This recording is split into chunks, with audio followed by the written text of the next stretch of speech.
If you've ever been blindsided by an ask for a raise and said, let me think about it just to buy some time, this conversation is one you wish you'd had years ago. All right, we're here with Tyson Mutrux. Tyson, welcome to the show today.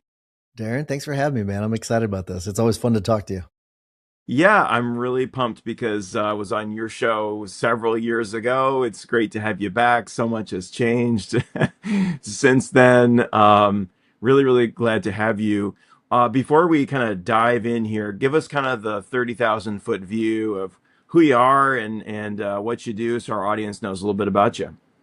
Yeah, my name's Tyson Mutrux. I think the most people would know me from Maximum Lawyer because we've been doing Maximum Lawyer since 2015, 26, 26, 20, it was 2015. So this is the 11th year. So we've been doing it for a while. That's where most people know me. But otherwise, I own a personal injury firm where our main office is in Missouri, so St. Louis and Columbia, but we also practice in pretty much every state. Our BHAG is to be in every single state by 2032. So that's a pretty ambitious goal. But so that's who I am. Awesome. Do personal injury. So as most people on your podcast do.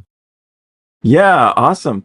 So today, we had some things planned, but I want to shift a little bit. In our community this year, we're talking about profit on purpose. That's our theme. And this quarter, we're reading Simple Numbers. And, Great book. as I dove into it, have you read Simple Numbers before? I'm sure you Yeah, have. it's been a Yeah. few years, but that's great. But we had the author. I can't remember his name. We had him on the show years ago. But yeah, Great. yeah, really good. Yeah, really good book. Fantastic. So, as we get into the book, he talks a lot about labor. And, labor is one of the most, usually the biggest expense for most law firms, right? And managing your labor productivity is going to be one of your key drivers of profitability, especially as you grow, you get over that seven figures mark. So let's start with this question, because I've been thinking about this and thinking about compensation in law firms. Tell me about the first time somebody asked you for a raise and how did that conversation go? Ooh, the first time that they asked me for a raise it was a long time ago. Um, I I think I generally remember. It was probably Kelsey. Was one of my first employees. She was not number one, but she was I think number two. And I remember her asking for a really modest raise. She came and it was a simple, "Hey, can I come talk to you?" And I was like, "Sure." Usually those conversations go one of two ways. "Hey, I'm quitting," or "Hey, can I get some more money?" I don't even know if she asked for a specific amount. She might have, but I know she asked for a raise and she deserved one at that time. So I had no problem with giving one to her. And it was, it was before we had any regular reviews, all that stuff where, Yeah. you are already proactively talking about these things. This is more of a reactive thing. But, yeah, this was, I mean, we're talking probably 13 years ago is probably when this happened. My recollection of it might have been completely wrong, but generally that's what it was. Yeah, and I think because I've been there, and it can kind of come if you're not planning on it, and it's the first time you've been asked this question, it can kind of come out of the blue, and you can kind of be unprepared for it. And in my experience, it can be a little bit emotionally charged sometimes. It's like there could be a feeling of insult, like, I think many law firm owners might feel a little bit insulted when they're asked that question. You're surprised, you're kind of caught off guard, like, how do I approach this? Should I give a raise? And then you're kind of in this awkward moment of, let me think about it. I don't Mhm. know. Right. So how do we fix that? So, can I give you another story? A d Yes, please. Okay. I had one that was more recent. It was during COVID, and I'm sure most people that have had a firm since then, you remember there was a time where the employees seemed to have a lot of leverage, where they were Mm. asking for significant pay increases. And I had an employee she had no prior legal experience. The only legal experience she had was in the firm. She was I think we hired her as an assistant, legal assistant, and then we moved her over into a cares team role, which is kind of like an intake team. And I remember her coming. She had like just graduated. She started as a part-time employee. That was part of what she did too. She started as a part-time employee. Then we moved her to full-time. Hmm. And she was with us for a few months full-time. Then she came and asked for a raise. And it was really interesting, her approach. Her approach was that she asked for, it was about an 80% increase, which is Wow. the largest increase I've ever seen. Yeah. And I was kind of like, I actually laughed when she said it because I thought she was joking. I seriously thought she was joking.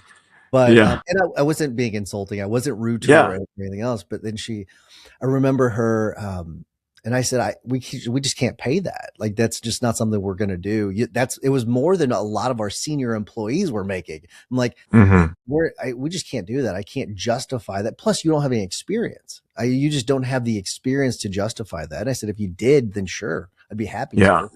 And she's like, well, I'm putting in my 2 weeks notice.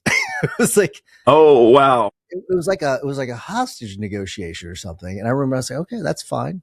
And then and I just told her, well, then we might as well just part ways now. There's no need to put in your 2 weeks notice. And because it was one of those, I didn't like the way she approached it. It was Yeah. I felt like it was a very unprofessional way of approaching it. Cause she wasn't really the most professional in the way she approached it either. It was one of those Mhm. things where I just didn't, the way she viewed the negotiation, it was like she took a very hard line with it. I was like, well, we have to Yeah. still work with each other. And that's kind of the way I view negotiations with people. Yeah. We we have to work with each other. Like, so it's okay to negotiate. I like when people actually, when we offer them jobs, or even if we're giving raises, I like them negotiating.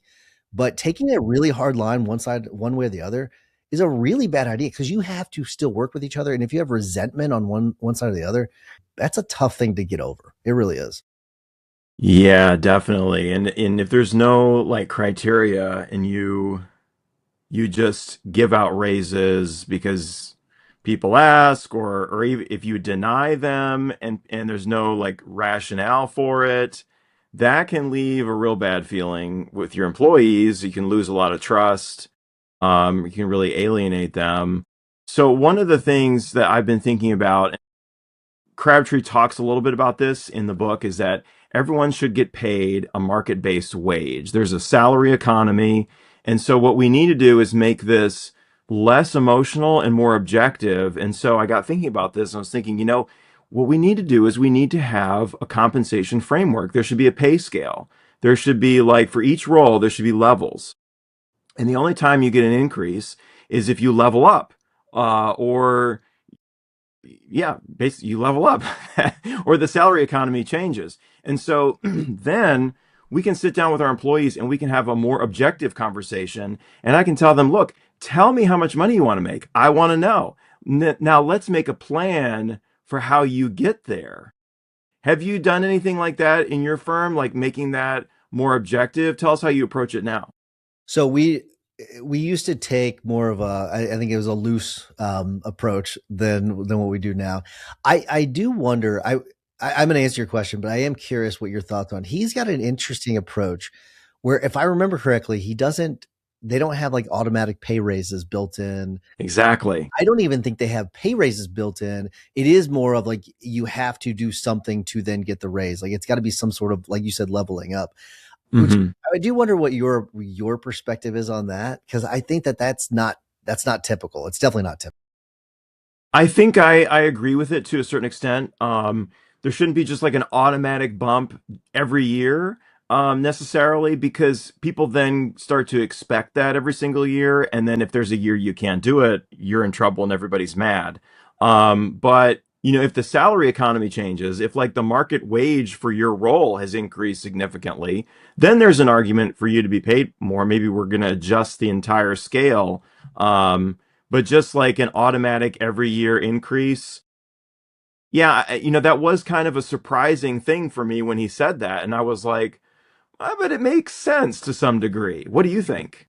Yeah, so it makes some sense. I do believe in, and I don't believe in any automatic pay increases, but I do agree in some sort of nominal increase every year, and that's based on I think cost of living. He talks a little bit about cost of living in that book, if I remember correctly. Hmm. Again, it's been years since I've read that book, but he does talk a little bit about cost of living in there. But I think just for the fact that there is an increase in cost of living every single year, that you at least have to factor that in to some extent.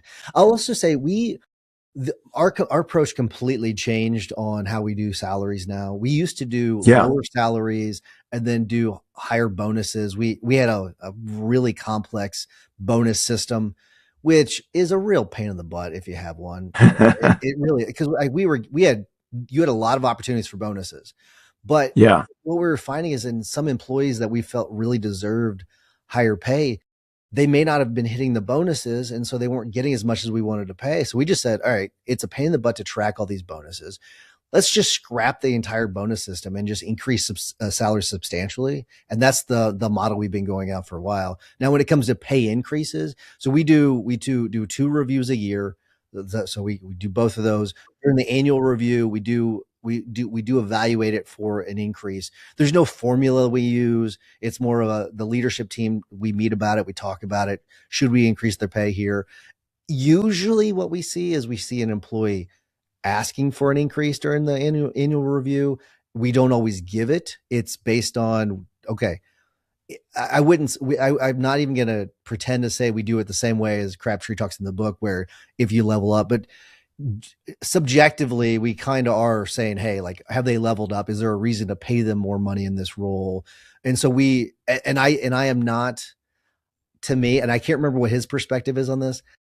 It could be the exact same role, but not everyone is worth the same amount. So I have Hmm.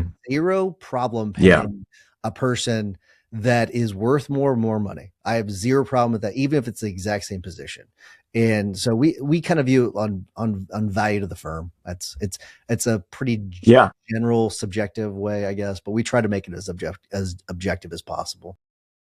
Yeah, some kind of productivity measurement because, you're right. Two people in the same role are not necessarily worth the same amount. And maybe there's a way you could have different levels within that role, like a junior, senior, et cetera, or something like that. Because yeah, someone can be you know, a total workhorse in a role and just be blowing it out of the park, Yeah. in comparison to somebody else.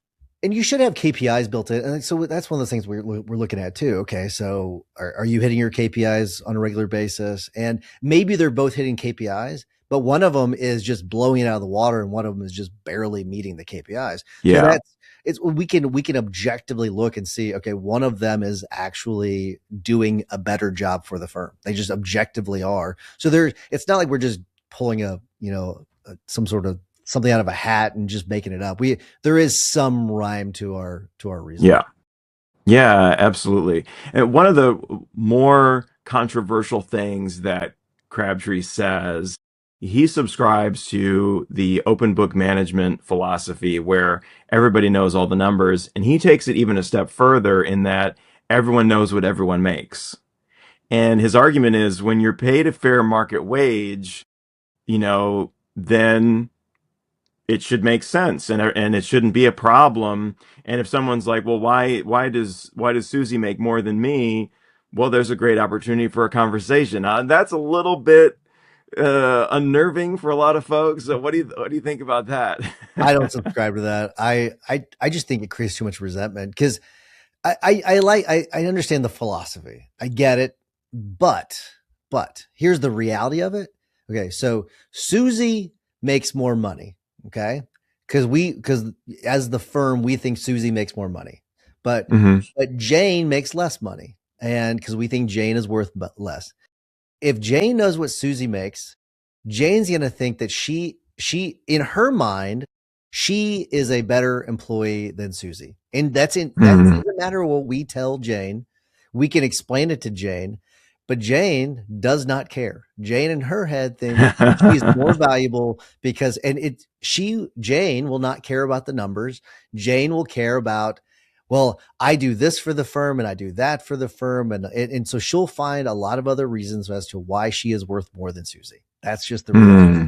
And Yeah. anyone that has run a firm, you know exactly what I'm talking about. That rings a bell for a lot of you because you've had that same situation before where you've tried to. It's one of the things where we've had an employee. Not, I think this has only happened one time. Well, I guess twice. So the story that I told you, that was an extreme example. We had an employee come and ask for a raise, and we just explained to her as to why we didn't believe she was entitled to a raise. We were nicer about it, and she quit like a week later. It was just Yeah. in her head. It didn't matter what we said. She had convinced herself that she was worth more money. Yeah. So I Yeah. I think that there's a problem with that.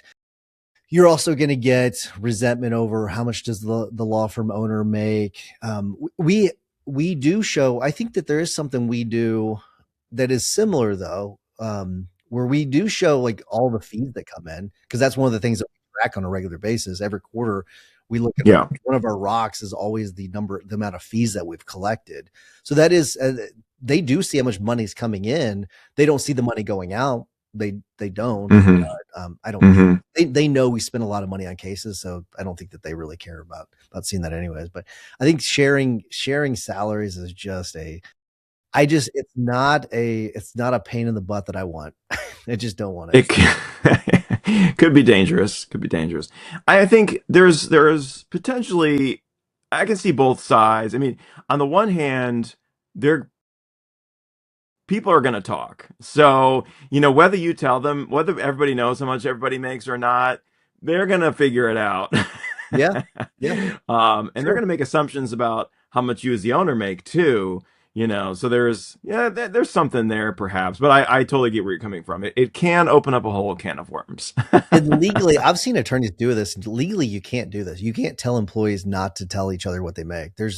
Yeah. There's federal law on it. So don't don't actually do that. That's something. It's a no. Right. That's like the classic, employer law thing, right? Where the boss, like, you're not supposed to discuss how much you make with each other. Well, it is like one of those like unwritten rules where Yeah. it was really surprising to me because we've had employees like we've had where like, hey, I heard such and such make such and such money, I'd like a raise, and so we've had to have that conversation with people. Sure. But it was the first time I ever heard it. I was a little surprised because I'm thinking like, who talks to each other about their salaries? I have never had that conversation with an employee as whenever I've been an employee. I've never Yeah. had that conversation. It is so foreign to me. But I mean, I think it's just more normal these days. Yeah, it happens. Let's talk about an idea that I've been wrestling with. A lot of law firms have this notion of, there are billable employees and there are non-billable employees. I think there's a problem with making that separation because, and here's where I'm coming from, the non-billable employees should be measured similarly because they do contribute to profit. I mean, they help make your billable employees more billable. They improve the efficiency. They drive profit in other ways, you know, than just, you can bill for their time. But overall, they do contribute to the profitability of the firm. And I think they should be measured that way. What are your thoughts? I agree. I mean, that's why you look at something like profit per employee or revenue per employee. I think that that's a good metric. Yeah, another way you could do it, and I like this a little bit better, is revenue per attorney, revenue per paralegal or case manager. You could do it that way too. That way, it's a little bit more specific. Even better way is if you have teams. So if you have pods or teams, Mm, revenue per team. That's another way of looking at it too. So I think I agree with you. I think to ignore the non-legal operations side when it comes to the numbers is a really big mistake, and that's something that I was talking to Brian Mittman about something different, but he's basically got a COO, but he's also got someone that's in charge of legal operations too, because they are so drastically different. yeah. Have a COO over legal operations doesn't make any sense unless Yeah. they have some sort of legal background. But even then, they're completely different things. The business side of things and the legal side of things completely different. So having a Yeah. metric for those, it makes a lot of sense because otherwise, what you have is that's where you get the bloat. If you're ignoring the side of things that are not billable, you can get a lot of bloat in your business because you're ignoring it. Hmm. Hmm. And everybody should be thinking about and how they connect to profit, and we should be educating all of our employees along those lines. A book that we're going to get into next quarter is the Open Book Management book. It's The Great Game of Business by Jack Stack. Hmm. And basically, that's his argument. Bonus systems are, like you said, can be so complex. There can be so many nuances. It can be a whole full-time job just to manage the incentive program. But a very simple way to manage the incentive program is and KPIs too, right? We don't need 5 pages of KPIs. No, you do not. So his argument is let's make profit the KPI. There's your KPI, number one. And then let's educate every employee about how what they do connects directly to profitability. How do you approach KPIs and thinking along those terms? Well, we use a worksheet on it. It's how it's kind of a filtering process. So I can actually pull up our worksheet and kind of walk you through the questions that we ask, because to me, it's very important how we do it. And most people wonder, like, oh, how do you develop KPIs? Well, we create job scorecards for everyone, and we ask, it's 4 questions where we go through the purpose, we go through the skill traits and competencies, we go through their functional accountabilities, and then that's how we come up with the KPIs. That's how we do it. And so it's all tied to the purpose. You'll see how this kind of works. So it starts with, why does the position exist? Then what are the 5 Mm, most important competencies to do the job? What are the 3 to 5 most important outcomes we need this person to deliver? And then what key numbers or targets would indicate this person is doing a good job? So those are all, it's kind of a funnel. That's how we create those. And so that's how they're all. yeah. So it's tied to the purpose of the firm, which their purpose should be, tied to the revenues of the firm. Absolutely. So often we want to measure so many things, and so many things are nice to know, but we really only need to know the need to know things, and then we'll figure out what needs to change and what needs to happen. Um, One of the metrics that Crabtree talks about is labor productivity ratio, which is how much, well, basically gross revenue, because law firms don't usually have cost of goods sold or a lot of direct costs, but like, your total revenue, your gross revenue per labor dollar, like how, total labor spend should stay at, his recommendation is 50% or less Which of 50% is total really high. revenue. 50% is high. But anyways, keep going. Okay. Yeah, so I'm curious what your metrics are, and how you think about like total labor cost, especially with, AI coming into the picture and, how is that changing your thinking there? My thinking has been changing quite a bit. I did an episode on this recently. I actually it was a live show in the association, and I was I was hesitant to actually publish it live because my employees sometimes listen to the podcast. I think you should keep because as a services based business, I think keeping your overhead right in that 38% range, give or take a little bit when it comes to labor, it's a decent number to be at. You can pay your employees more. It also depends on if you factor in the owner compensation. So you can play with those numbers and all that too. But I So your number, you're looking at more like 38% is what you're targeting. yeah, Okay. 30. I think now you can I'm sure I'm hearing criticism both ways. Because I've heard people say, well, I try to keep it around 30%. Those people are going to get criticism from the people on the 50% side, because they're going to say, well, you're not paying your employees enough. So that's where you're going to get both sides. You're going to get people, you need to squeeze more out. Then you're going to get people on the 50% side that say, well, you need to pay your employees more. I think the way we do think 38% is actually pretty good. So Okay. Yeah. yeah, I mean, we have fought really hard. And part of this you got to remember too is we have fought extremely hard to use the fewest number of people possible. That's why we Hmm. worked on top grading and hiring only A players. And if someone becomes a B or C player, make sure that they find another place outside of our firm to go work. So the 38% is a good number. They get paid good salaries, but you also got to remember, we have also, this is something else I didn't talk about. Anytime we've reduced the workforce intentionally, we increase salaries. No one asked for it. We just increase the salaries. So Hmm. it's not like we are cutting the workforce and I'm just pocketing the cash. We will cut the workforce and we'll increase salaries. And we're still more profitable, but we've been very intentional about this, because you have people, oh, I've got 50 people in my firm. I've got 80 people in my firm. Well, how's your profit? Like, how are you Yeah. doing Yeah. that to make Exactly. profit? Yeah, so I've seen a lot of 50-person firms, 40-person firms that are not they're not doing well financially. Hmm. Yep. Now, I'll also look the AI question is something I've had to evolve. I am still evolving on this, where my view on it is don't use AI to replace employees. Use AI to make things more efficient, and then you shift all of your employees to more of a customer service type of a position, where they're client facing, you're taking care of the clients. That's the position I've taken on it. I had a coaching call with Jason Selko probably about a month ago, a few weeks ago, and we had used AI to basically replace three positions, and we don't have a need for those three people. We just don't. Even shifting the customer service doesn't make a whole lot of sense. And he said, "Well, from a business standpoint, what's the right call?" And I said, "Well, get rid of those three people. Like that's the right call." Which is Mm. a really tough thing for me to swallow, because I've never Yeah. not taken that approach. I don't want to use AI to replace people, but if we are making that logical, like really the business type of a decision, the right decision is from a business standpoint that you don't need those people anymore, so you need to reduce your workforce.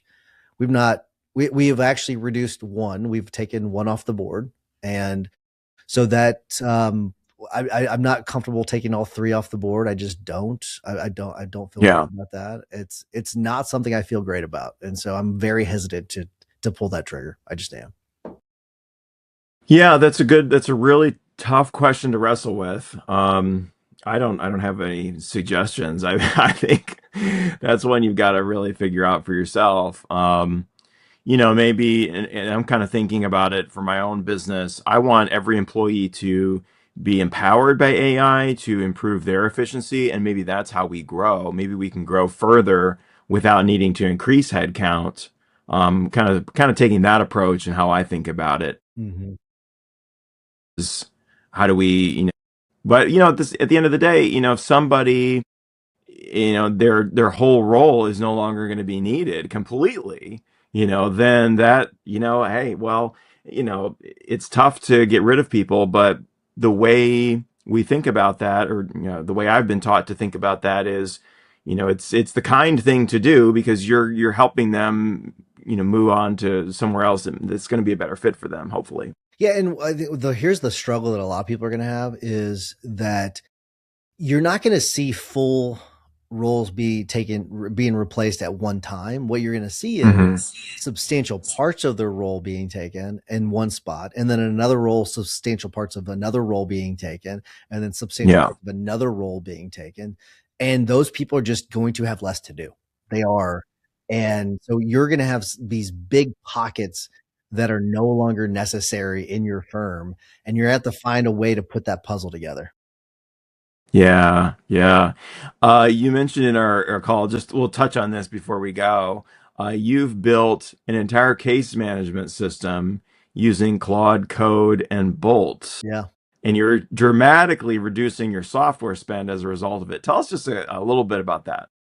Yeah. So, did I tell you what the origin of this was? Why we end up doing this? Because I don't think so. I'll give a little context. So we had shifted to Zoho a few years ago, and we had made a pretty massive upgrade to the system about now, I guess maybe 6 to 7 weeks ago, and it was a massive failure. It was Oh no. a massive failure. Things were broken, things weren't working, and I was Ah, afraid people were going to start leaving. I was like I mean, it killed morale. I'm talking yeah. destroyed it. So Kasha was our CTO, and so about 3 weeks, what we did was we built from scratch a case management system using, like you said, Claude and Bolt. So Bolt.new is one of those systems where you can type in, you can prompt it, and it'll build the website and all that. And so what we did is I Bolt, and then you end up saving money. People might think it's redundant. What you're doing is actually you're saving a lot of money when it comes to credits, because you're having a much more specific prompt. But then you have Claude that follows up on the prompt to make sure that it was implemented correctly by Bolt. And so we have I may or may not have said this. I know I've said this in the association. I did a demo in the association yesterday where I showed it off to everybody because, in my opinion, it's the most advanced case management system on the market. It's not on the market. We're not selling it, but it's got all the AI built into it. It's got its own AI chat bots. It's got everything built into it. And it's what's really cool about it is it's brought our cost down substantially when it comes to our technology costs. But then also, if someone wants something, in a few minutes, we can implement that thing. Whatever that thing is, we can Mm, implement mhm. that thing. And then we've also done these little bitty things that you can't do in an out of the box case management system where we've created all these little tooltips, which if you don't know what a tooltip is, it's that little circle with the eye in the middle of it. And when you click on it, it gives you Yeah. more information. So what's really cool is we turn those into trainings. So let's say that you're in the middle of you need to know how to request medical records. Let's say that that's we don't have that tooltip. I'm just making that up so people could get an idea of what this is. So let's say you have a new team member forgot in their training how do you request medical records? Well, they're in the file, they're getting ready to request some medical records and they see the tooltip. They click on it and it's got the full training built in right there. So there's a pop-up, Mhm. it's a full training and it will walk them through Wow. how to request medical records. So we've not fully implemented all this because we have so many trainings in Zoho. We're migrating all of those over so that we can put them throughout the entire system. So all of the trainings they're going to go out of our trainings, all of our training modules, and put those into the system. So we implemented a new HR system, so we're not using Zoho People anymore. So we're taking everything that we can and we're creating it inside of the system so people don't have to leave. And that's the big part of Wow. it because where you see a lot of the drain is if you have someone they're working. Okay, I've got to go in the system over here. Okay. And then they get distracted by something else. And then it takes them 20 minutes Mhm. to get back over to this job. Okay. Now I'm over here. Okay. Boom. All right. What was I doing again? I've got that one thing I've got to do. Okay. Let me go back over here. So much of that efficiency by doing that. Yeah. The whole idea is to keep them right there in the system so they can do a better job. And so they can also they'll be happier. The team is, I'd say that when we had the failure of the system launch, the team was at a 2%. Like that's what morale was. Now they're at, I'd say 99 or 100% because they are so excited. They're like, can you add this thing? Can you add this thing? Can you add this thing? We have a running, Yeah. we can't keep up. We can't keep up with all the requests because they're so excited about it. So it's pretty cool. That is awesome. I love that. Well, I'll have to play around with what is that? Bolt.new? Is that what you mentioned? Yeah, there's Bolt. There's Bolt.new. There's Lovable. Grok just launched one. Grok Build. I've not played with it yet. You have to have the whatever the premier Grok is, whatever that is. You've got to have that. But I've not played around with it. But there's a bunch of them. I like Bolt because that's what I started on. But I know there's a bunch of other ones out there. Okay, very cool. Well, Tyson, it's been great having you on the show today. One last question before we go. We always ask our guests, is there something you're reading right now that you're really enjoying that you'd like to recommend to our listeners? Um, the I don't know how this is going to be received, but I am going to reread the Bible. So I bought this Bible, and this isn't like me preaching about anything. So I promise I'm not going to preach. But it was one of those things where like I saw this really cool Bible, and it was like how like it's like it explains the history of the Bible as you're reading it. And I like it Mm, like tells all the stories and explains the different stories. So I find history very interesting to me. And so it's one of those things where it actually goes through and like explains different parts of like why this was in the Bible. It's very interesting to me. So that's what I've been. very cool. Well, very cool and very unique. Yes. I'm sure you weren't Thanks, expecting that Tyson. one. It was honestly not a book I expected to read, but it's pretty cool. Yeah, very nice. Well, anything else you want to leave our listeners with before we go? No, I appreciate doing this. I love your show. I love coming on and do these things. So thanks for having me. And if you ever want to come on the show again, just let me know. Absolutely. Well, thank you, Tyson. Yeah, thank you. A huge thank you to Tyson Mutrux, founder of Maximum Lawyer and the owner of one of the fastest growing personal injury firms in the country. You can find all the links to connect with him in today's show notes. What struck me about this conversation was how easy it is to let raised requests catch you emotionally. I've been there myself, and I've watched it happen to 100 firm owners. Tyson's story about the 80% raise demand during COVID is an extreme case, but the lesson lands universally.